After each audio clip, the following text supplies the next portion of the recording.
Hey, everyone. I'm an old guy turning 60 this year. My first grandkid was born 3 years back. Let me tell you something. I've met all kinds of people from around the world. I've dealt with my fair share of crazy folks and oddballs too. But out of all of them, there's one person who stands out as the biggest nutcase, and that's none other than my wife. Maybe it's because she's a good 10 years younger than me. She's really into herself. She usually goes for what's easiest for her, even if it messes with others. And not only that, when she doesn't get what she wants, she's super forceful and pushy no matter how much we discuss it. Her ways never changed. So in the end, I just gave up and tried not to let it bug me, but I couldn't ignore what she recently did. It was beyond forgiveness, and it shook me to the core. Let's go back 3 years. My son finished up at a military academy right after he got hitched and soon became a dad. One day, he came to our place with his son and wife. He had a favor to ask my wife. He explained that his paycheck alone couldn't handle the family expenses. So they decided his wife needed to start working too. He wondered if my wife could babysit his kid during the week while they were at their jobs. He mentioned it would only be until the kid was ready for preschool. He offered us $1,000 a month if my wife said yes. I wasn't keen on my wife looking after my grandson. She's not really one to care about others. They probably didn't realize what a bad idea it was then. Anyway, my wife agreed to watch their son. I was about to retire, so I'd be home more often. I could chip in sometimes instead of my wife. We told our son we'd take care of our grandkid. I was anxious for the times when I couldn't be there to watch him. My wife was the last person who should handle babysitting. Before long, my son's family moved into a house near ours. When my daughter-in-law's maternity leave was up, she went back to work and we started watching our grandson. He was a bit over a year old and just figuring out how to walk. He was the cutest kid I've ever seen. It took me back to when my son was that age. They looked so alike. It made me all nostalgic to see him and remember those times. I had some stuff to do later that day, but I wanted to hang out with my grandson for around an hour before I had to head out. I was playing pretend chase with him around the house, to help him practice walking. We had fun with all his favorite toys. That's when I heard the front door open.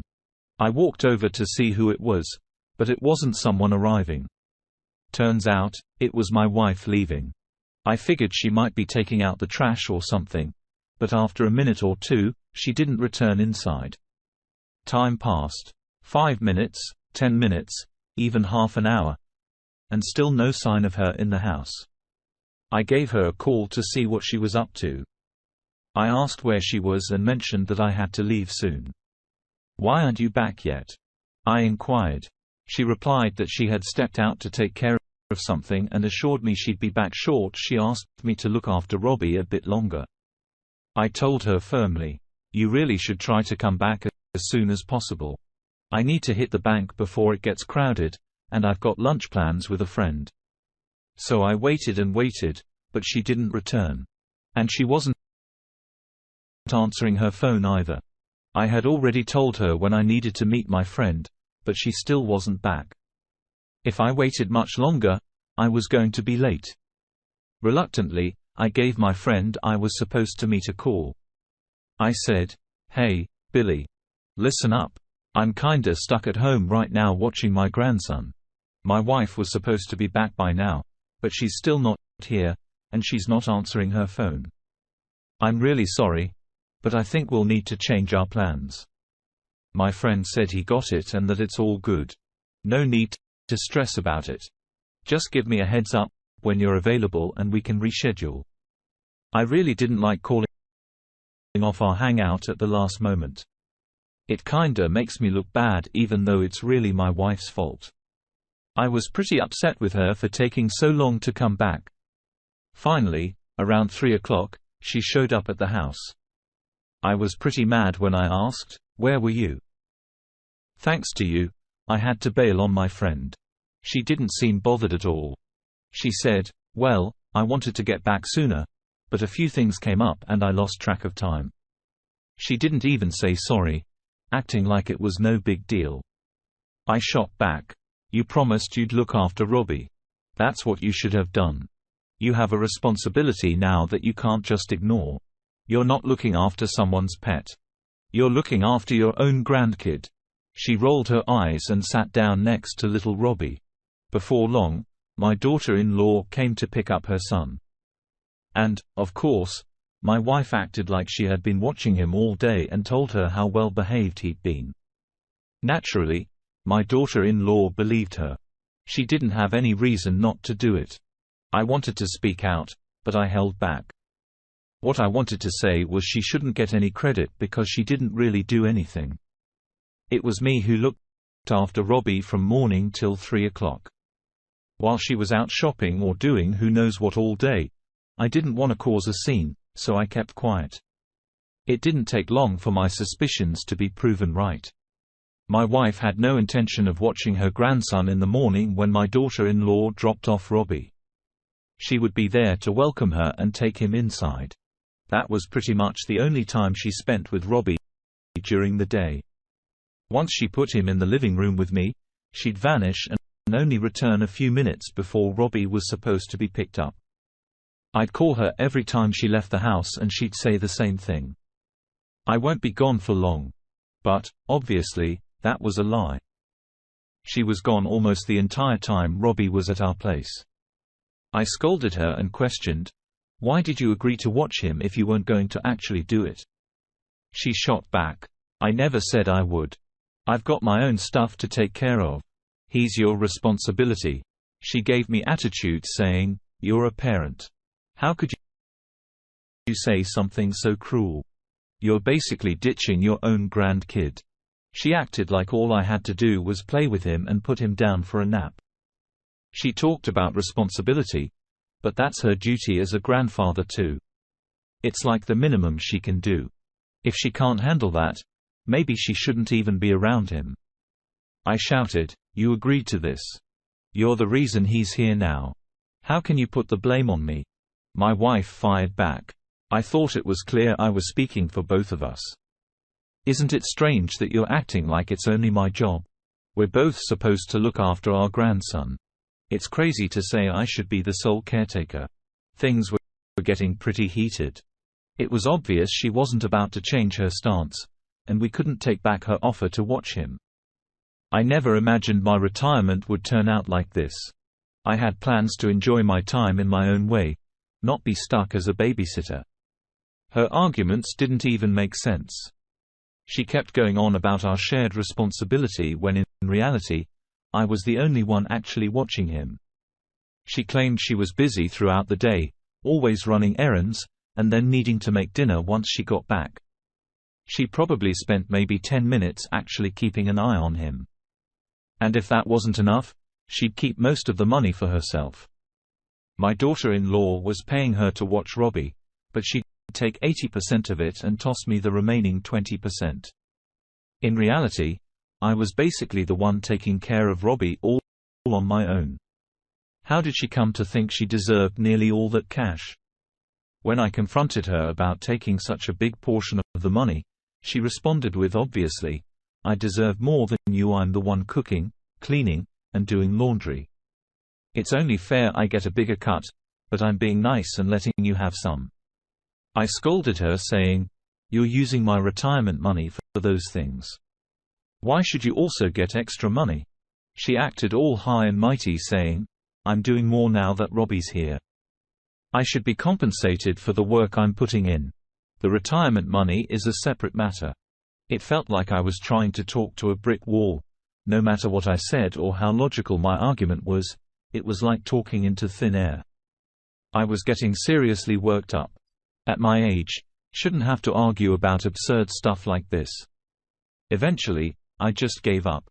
But that wasn't the end of her antics.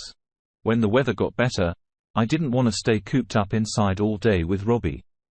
We'd hold hands and go for walks. He really enjoyed the park, so we went there often too. I really enjoyed hanging out with him at the park, especially when we were on the playground. One day while I was at the park, I met an older lady who was there too. She was looking after her grandkid just like me. She introduced herself as Evelyn. Actually, I shouldn't call her older since she was only a couple years older than me. The main giveaway that she was a grandma was that she had her granddaughter with her. She looks surprisingly great for her age. You'd never guess she was older than me. It was quite a coincidence. We both happened to be at the same park with our grandkids. When we crossed paths, we got to chatting about taking care of our grandkids, their ages, what we fed them, what games we played. We ended up really hitting it off. Robbie had a blast at the park with the other kids. He enjoyed being with me, but he definitely liked hanging around kids his age too, especially Evelyn's granddaughter. My new friend and I swapped phone numbers. We'd always get in touch before heading to the park with our grandkids. One day, I got a call from Evelyn. She told me that the library where she volunteers was organizing a kids' class. She said it was all about sensory development aimed at sharpening the 5 senses of young children. She asked if I wanted to bring Robbie along. She mentioned she was going with her granddaughter. I told her I'd be excited to join in. And you know what? It turned out to be a blast. There were loads of 3D puzzles and interactive stuff for the kids. They mixed learning and fun really well. Our grandkids had a blast. This kind of thing wasn't around back when my son was a kid. I'm amazed at how much the world has changed to help kids develop. I let Evelyn know how much I enjoyed the class. I asked, "Is this a one-time deal? Or do they do this often?" I mentioned that I'd love to get Robbie into more of these activities. She filled me in that the library runs these classes every week, so we both got our grandkids signed up for the weekly sessions. I started taking Robbie there every Wednesday. On the other days, he and I would still hit the park. In the beginning, Evelyn and I had signed up for different class days, but the library's parking was always packed and finding a spot was a hassle. I offered to drive Evelyn and her granddaughter, so she switched to the same day as Robbie's class. It actually worked out nicely because her place was on the way to the library. She thanked me by baking cookies and giving Robbie cute little treats. She even brought out a whole apple pie once. She knitted him a pair of mittens that matched the ones she made for her granddaughter. Things were going awesome for about 6 months. Things were good until my wife got involved. One day when I was home with Robbie, my wife went out like usual. But this time, she didn't go shopping. She went over to Evelyn's place. She started accusing her of having an affair with me. She caused a huge scene, shouting about how Evelyn was trying to ruin our marriage and bring disgrace to her. I think my wife picked up on the fact that Evelyn and I were spending a lot of time at the park together, so she jumped to the conclusion that we were having an affair. Evelyn's husband heard the noise and came outside. My wife explained to him how Evelyn and I were spending so much time together and how she believed we were having an affair. My wife demanded he keep a close watch on her from then on. She even started blaming him for what she thought was happening. She was pointing fingers at him saying, "This is your fault. You should have realized what was going on. You have no clue what your own wife does once she's out of the house. How could you be so clueless?" But really? She was the one who had no clue. How could she just jump to conclusions without knowing anything? Only someone acting crazy would go to someone's house and accuse them of cheating without any evidence. She was screaming so loudly that the whole neighborhood probably heard. I felt terrible for Evelyn knowing her through all this. She usually led a quiet life, but that day was different. Her husband finally got a word in and told my wife that Evelyn was looking after the granddaughter when she left the house. But my wife wasn't buying it. Her outburst continued into the next day. That's when Evelyn called me up. "Fill me in on what happened. What's up with your wife? She came over here and created a big scene. What did you say to her? You must have said something that set her off and made her angry enough to come down to my place and yell at me." Evelyn gave me the whole story of what went down. I was horrified. I had no clue my wife had done something like that. I told Evelyn just that and that I had no understanding of what was going on in her mind. I apologized repeatedly. I felt awful. I checked if things were okay with her husband. I suggested I go straighten things out and talk to my wife if it would help. Evelyn responded, "I don't think that's a good idea. If your wife discovers you came here, she'll go even crazier. It's probably best if we stop communicating. Please erase my number. I'm going to do the same. Let's just act like we don't know each other. If we bump into each other at the park, let's treat it like a chance encounter." At my age, I never imagined I'd have someone scream at me like that. The whole neighborhood could hear it. It was truly embarrassing. I had zero clue about what was going on in my wife's mind. I apologized sincerely one last time to Evelyn and then hung up the phone. She was such a kind lady. We were both dealing with the same situation watching our grandkids. But we became real friends beyond that. Leave it to my wife to mess up something like that, even for herself. This was a new low. The chaos wasn't only happening for Evelyn and her family. My wife returned from her visit to Evelyn's just as my daughter-in-law was arriving to pick up Robbie. She looked frantic and ordered my daughter-in-law, "Jimmy, come here right now. We need to talk." My son came over to the house and my wife had all of us sit down at the kitchen table for a talk. At this point, I had no idea what she had done or where she had been. This was before I spoke with Evelyn on the phone. I sat there and listened as my wife yelled, "You're useless. Your father is having an affair." We were all taken aback, staring at her. That was quite an audacious accusation. We were all shocked and bewildered. My daughter-in-law interrupted saying, "Mom, what are you talking about?" My wife then pulled out a picture of Evelyn and me at the park. Who knows when she took it? It was a photo of us sitting on a bench together. And not just that. She even had pictures of her and me together in the car. My son and daughter-in-law gazed at the photos.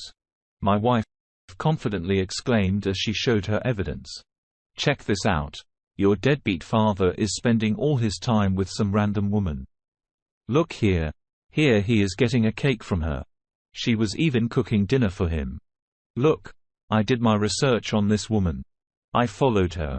She used her grandchild as an excuse to get closer to him and started going on dates with him. They were going all around town together, flaunting their affair for everyone to see. What a sad, lonely woman. Look at her. You can tell she's a no-good old hag." She tossed down another picture. Here they are sneaking around the library together. They use their grandchildren as a cover for their love affair. With her arms crossed, she waited for our reactions to her detective work. My son and daughter-in-law silently turned to me. I could see their eyes saying, "Dad, how could you do something like this?" It crushed me to see them look at me that way. I was being labeled as a cheating old man. Clearly, it wasn't true. But somehow I couldn't find the words to protest against what she was saying. I needed to defend myself, but I was so stunned and speechless after a few moments. I came back to my senses. An affair? How could you come up with something so absurd? She and I got to know each other at the park where our grandkids were playing together. We both attended a kids' class at the library. I drove us all there. That's why we were in the car together. I laid out my explanation and waited to see how she'd respond. As expected, my defense didn't matter at all. It was as if I was speaking a completely different language. She didn't pay attention to a single word I said. To be honest, even if she did listen, it wouldn't have made a difference. She yelled, "How could you do this to me? I work my tail off for you. Is this how you repay me for everything I do? How could you cheat on me? That woman is like the devil. She probably pushed you into this even though she knew you were married. A few cookies were all it took to lure you in. You weak-minded fool. You and her both make me sick. What else did she do? How deep does your affair go? What did you say to her? Did you promise to get a divorce so you could be with her?" She wasn't just jumping to conclusions. She was pole vaulting to them. She was going all out to uncover this imaginary affair she believed I was having. I foolishly tried to reason with her and explained that she was being completely unreasonable. She wasn't having any of my explanations. I told her, "I'm not going to sit here and let you call me a cheater and a liar. This is totally unacceptable. You're making assumptions without any proof just because we're friends. You need to stop this right now." She kept throwing out one ridiculous claim after another in a frantic way. I made one last effort to defend myself. "I'll say this one more time. Evelyn is just a friend. Nothing more. We met when Robbie and her granddaughter started playing together at the park. They became buddies. I got in touch with her when Robbie and I went to the park so he could play with his new little friend. We attended a sensory development class at the library. Both Robbie and her granddaughter enjoyed it. So we signed them up for more sessions. You saw her in the car with me because we were going to those classes together." There was nothing more to add. That was the truth, but whether my wife accepted it or not, it seemed like she wasn't listening. My wife continued to scold me. I've never heard of a cheater admitting it up front, saying, "Yes, I'm having an affair." Of course, you'd come up with a complex story. Cheaters always create stories to save themselves. And believe me, I know plenty of people who've had affairs like you. Don't pretend that there was nothing going on between you two. You were hanging out every day. Do you really think I'm naive? I've seen women like her in the past. They pretend to be sweet and innocent to get close to a man, then use him for money. And you, being the gullible guy you are, fell for her tricks from day one. From now on, I'm taking charge of all the finances at home. Give me all your debit and credit cards. And don't forget the money we make from looking after Robbie. That's all going to be mine now." I told her there was no way I was agreeing to that. I had already given her access to an account, and I had put half of my retirement money in there. We had agreed that it would be our main source of funds, but we would also keep separate accounts for personal expenses. I absolutely refused to let her control my personal account. She argued, "I know that awful woman is after the money, and I don't trust you enough not to give it to her. I have to watch it to prevent that from happening. You should be grateful. I'm safeguarding our finances. Otherwise, that which would bankrupt us." She kept on and on about how things had to be done her way. No matter what I say, it's like you're not listening to the truth. It's not worth my time anymore to keep explaining the same thing over and over to you. I turned to my son and his wife. Your mother is completely out of touch with reality. You two should go. I'll handle her. That's when I realized the worst-case scenario was unfolding. It seemed like they were actually believing her. They were taking her side over mine. The whole situation left me drained and with a pounding headache. After my son's family left, the confrontation with my wife continued. How could you accuse me of that in front of them? You have no idea what you're talking about. What's gotten into you? She insisted she had all the evidence she needed. It's right here. You and her spending all your time together. It's sickening. Having an affair at your age. I yelled back, I'm the one taking care of Robbie all by myself. And now on top of that, I have to deal with your false accusations. I've had enough. Starting tomorrow, you're going to watch him. No more excuses. It's time for you to step up. Of course, she refused. Do you think I'd let you off the hook like that? Absolutely not. Who knows what you'd do if I had to be home with Robbie all day? I want you at the house with Robbie. I don't trust you on your own. End of story. How low does someone have to stoop to use their own grandchild as a way to imply an affair? It's truly awful, to be honest. I never thought I'd feel this terrible, even if I were really having an affair and got caught. My life was turned upside down because of an affair that never even happened. I never thought my retirement would turn out this way. I felt like I was losing my sanity. And if you thought that was the end of it, you'd be mistaken. It was around 2 months later that things took an even more unexpected turn. What unfolded next made the chaos around the made-up affairs seem insignificant. My wife, at 50 years old, discovered she was pregnant. She found out when she was already 16 weeks along. She had noticed her periods were irregular, and assumed it was due to menopause.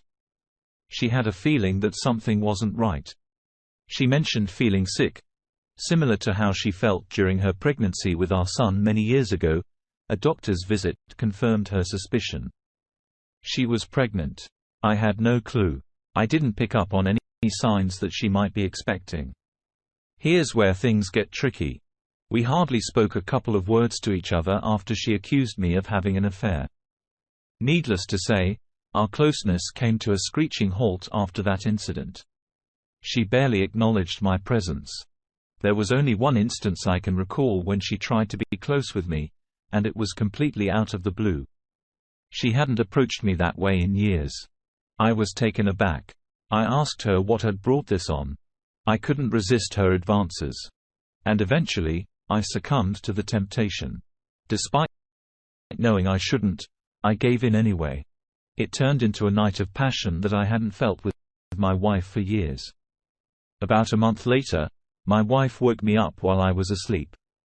She whispered that she was pregnant. I was utterly shocked. "Pregnant at your age?" I exclaimed. She chuckled and replied, "What do you mean by at my age? I'm not that old. Women can still have babies when they're my age. Let's not mix up our ages. I'm just 50.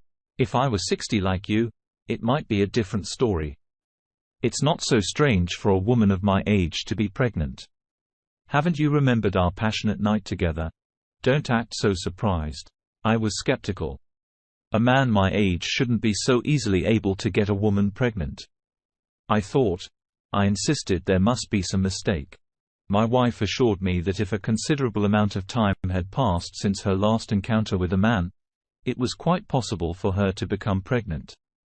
She told me not to voice any more doubts, emphasizing that, regardless of my belief, it had happened.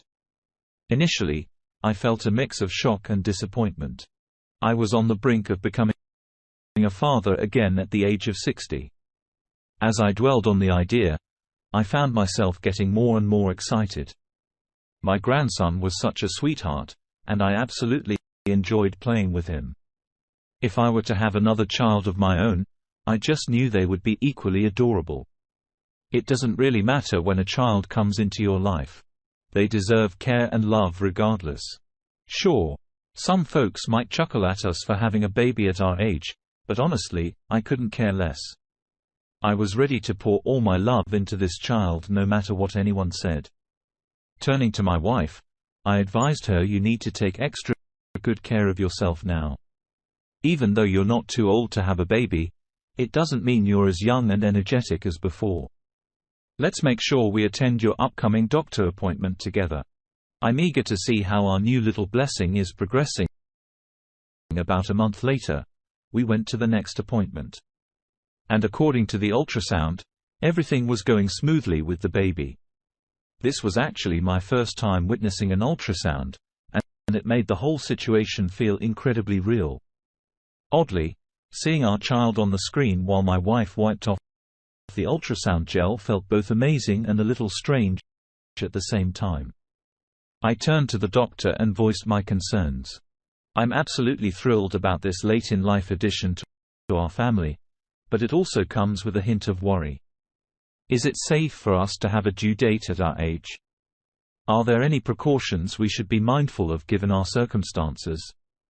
Are there any general things we should be aware of or anticipate?" The doctor answered, "I can't provide an exact date until your next checkup. But if I were to estimate right now, I'd say sometime in the last few days of August or early September." I expressed my gratitude to the doctor and the nurses before heading back home. As soon as I returned, I marked those days the doctor mentioned on the calendar, then I created a comprehensive list of tasks to prepare for the baby's arrival. That's when I noticed something was amiss. It was March. And our night together had taken place a month earlier. How could her due date possibly be in August? That just doesn't add up. I brought up my concern with my wife. The doctor mentioned that the baby could arrive in August. That seems quite impossible. It's way too soon for a baby to be born. Her response was, "It's not uncommon for women my age to give birth a little earlier than the usual timeframe. There's really nothing to worry about." But even then, having the baby arrive just 6 or 7 months later is still much too early. While I know that some babies are born a bit before the standard 9-month period, a 7-month birth usually indicates there were complications or an emergency situation. I can't imagine a doctor planning for a baby to come that prematurely.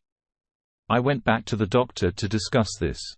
I told him that upon reflection, I was puzzled about our baby's due date being just 7 months away.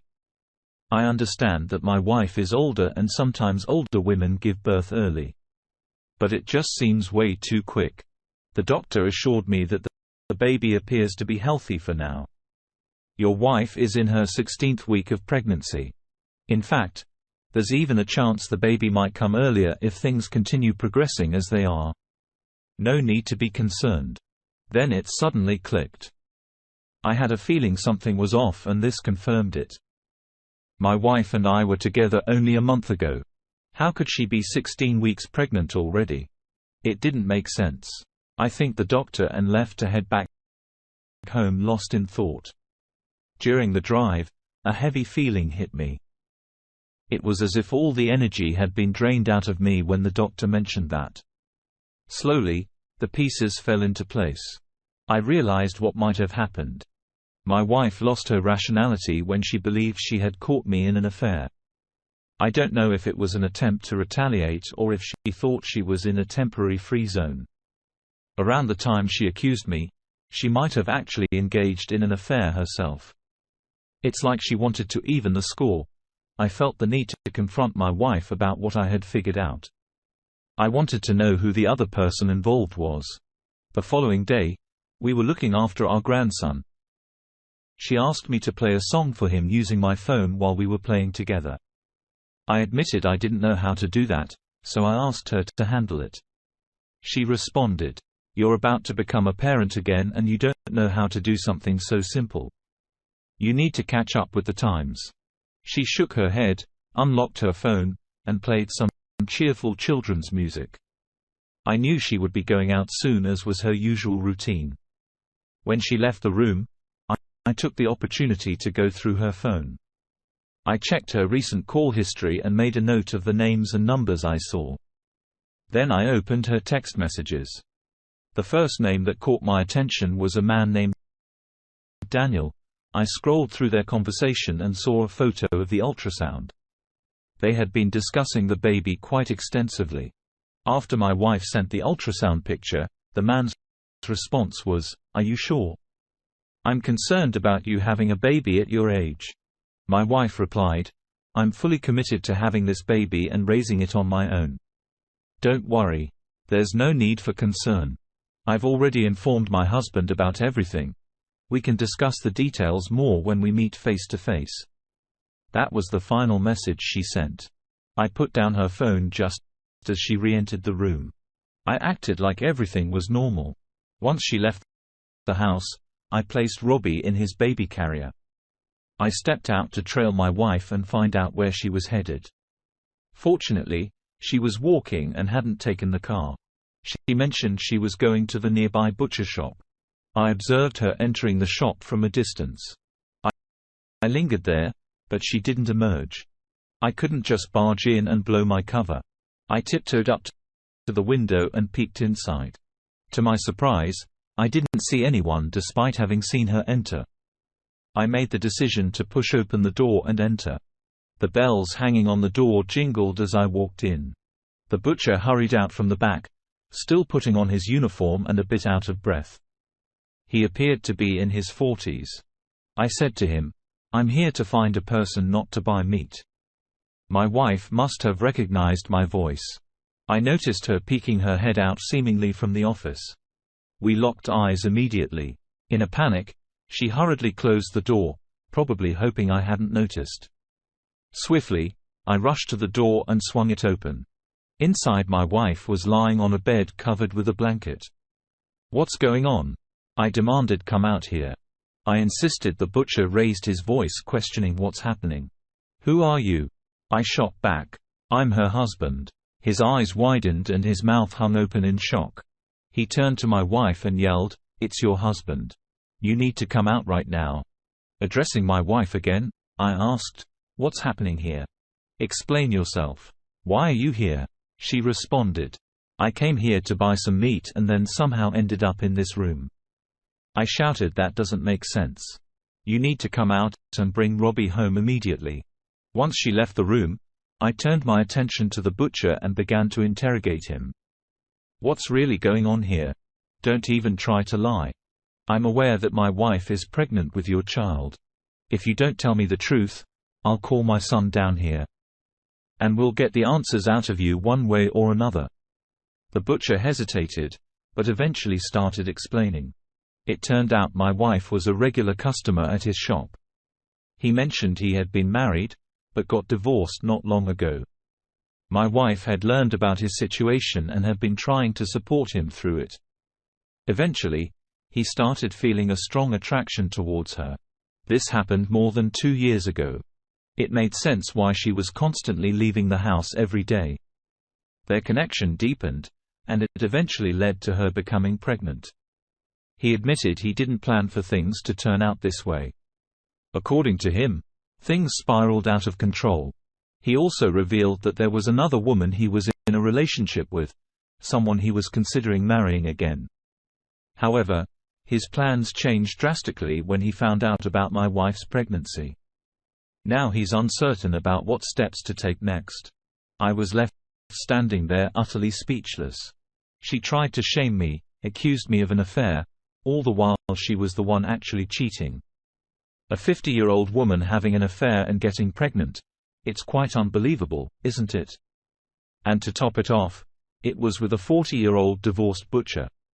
My wife must have enjoyed the attention from a much younger man, even if he wasn't only interested in her. Unfortunately, for both of them, their secret world came crashing down. It's something I never would have imagined in a 1,000,000 years.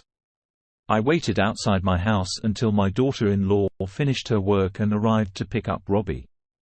When she got there, I welcomed her inside the house. My wife's mood shifted as soon as she spotted us entering the house. I proceeded to share everything with my daughter-in-law. I recounted the entire story the butcher had told me. The affair, my wife's pregnancy, and her attempt to deceive me into believing the child was mine. I held nothing back, laying out the unvarnished truth about the situation. I confessed that I had let many things slide over the years, enduring more than I cared to discuss, but this was a breaking point. I couldn't allow her actions to go unaddressed. She displayed clear signs of being a psychopath. Enough is enough. I've reached my limit. I'm considering getting a divorce. Oh, and one more thing I forgot to mention. The butcher is planning to marry the other woman he was involved with. I don't believe your mother is aware of this, though.